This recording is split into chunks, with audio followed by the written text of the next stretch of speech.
on Euphoria. We always try to do something really different and cool and unique. We're dressed up usually in the most insane costumes. It's this huge production that is put together just for one look. It'll be an iconic look. Natasha came on this season, and I always loved her sense of humor and her sense of style. She did an incredible job. I absolutely adore working with Sam, but I was also a little bit trepidatious just because I don't love the idea of taking on an established aesthetic. But I read the scripts and I talked to Sam and Ashley and realized there was a passage of time between seasons 2 and 3. This season, we're building different worlds for each character, and they all get to commingle and become what is Euphoria. I like to try to get into the mindset of the character. I love to just talk out my vision with an actor and pick their brains so that we can have the most fruitful fitting possible. That's where the magic happens. Like a lot of addicts, Rue is stagnant. When she's in Lori's world, she's wearing like shirts maybe she got on a drug run to Mexico, like Hawaiian shirts. When she moves into Alamo world, maybe grabs a Western shirt out of the Silver Slipper Lost and Found. That's sort of how she sources her wardrobe. Rue's opening look, we're super inspired by Hunter S. Thompson, and she fancies herself like this gonzo character and doesn't really fit in. I was dying to get a hold of one of the Abercrombie and Fitch jackets that Hunter Thompson wore. My friend, Callie DeWitt, just replicated it and was able to provide those for us. Cassie is always performing, but she's just performing for Nate, and she's dying to break out and perform for the world. When you first meet Cassie in season 3, she is filming a TikTok video of how much is that dog in the window? Which is inspired by the original Playboy bunny costume. I'm just creating content. We used a lot of butterflies as a theme because she comes out of the like Nate cocoon. The jean butterfly outfit is pretty iconic. Cassie was in like this cheetah one piece. I was like, is this a costume party? The Cassie Zilla costume. This is a piece that I designed for Victoria's Secret. You look good, bitch. Maddie is a brilliant, complicated person who's like always plotting, and she uses her wardrobe to persuade people to trust her. I really love like all the looks this season. Working with Natasha was such a dream. We got in the room together and we didn't have to say much. It just was flowing beautifully. It's so rare to get to work with an actor that has encyclopedic knowledge of like vintage couture fashion, which is exactly what I wanted for this character. It made for really fun dialogue, talking about where she would be sourcing things, figuring out what made sense from a character standpoint and a stylistic standpoint. We wanted to implement more color into Maddie's wardrobe this season. There was a lot of darker tones and a lot of black season 2, which represented where Maddie was at in that time. Maddie will not relinquish her power or accept defeat. And that Laquan Smith suit is fully a representation of that power that she harnesses.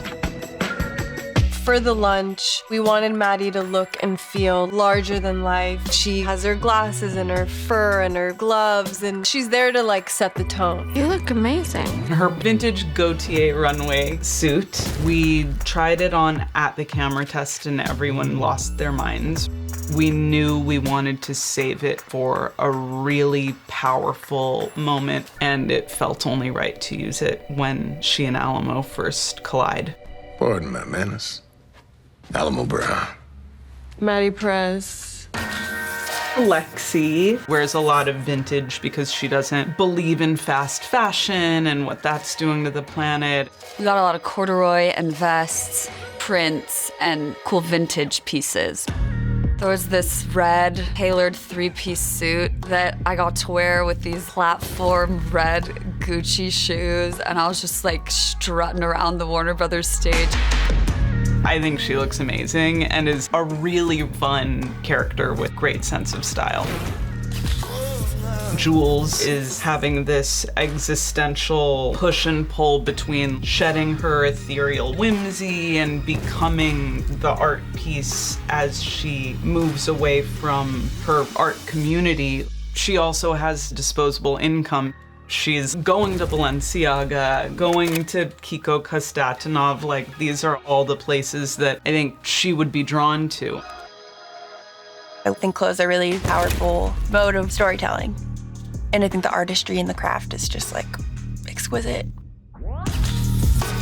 Nate primarily wears Bottega Veneta. They provided the majority of his wardrobe. The whole point of his costumes were to try to make it feel like performative workwear, and what better way to do that than with multi-$1,000 leather shacket made to look like the working man's. For the wedding, I co-designed Cassie's dress with Jackson Wiederhoff. I absolutely love my Wiederhoff wedding dress. I had worn Wiederhoff's dresses before, and I was obsessed with the corsetting. Getting into the mindset of Cassie, wanting to feel like a princess. She wanted to have that big, huge ball gown, full-blown glamour. Nate's tux is custom designed Bottega Veneta.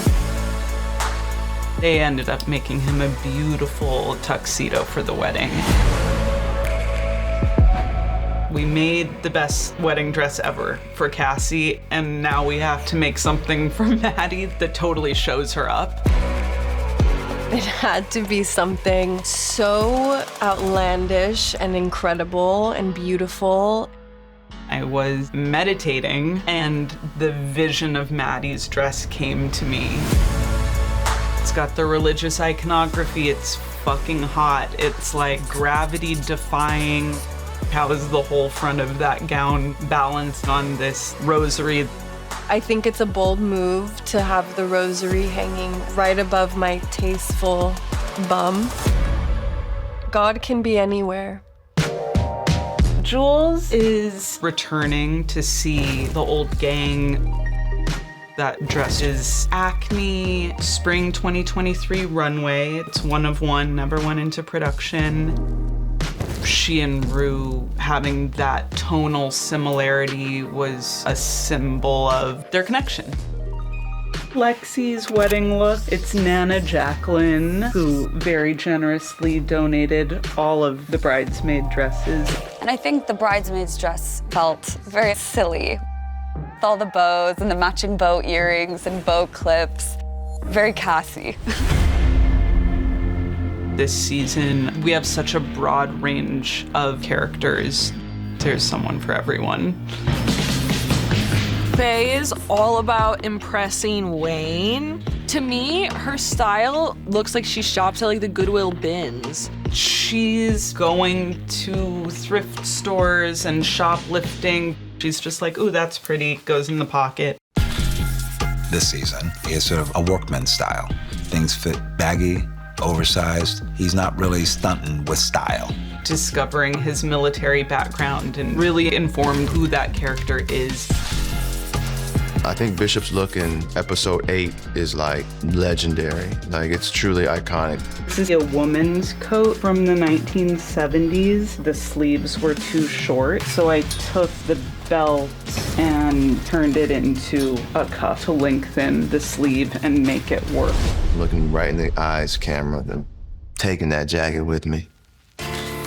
Alamo suits are just out of this world. Ernest W. Baker made a lot of his suits custom. They were always matching. The colors were exotic.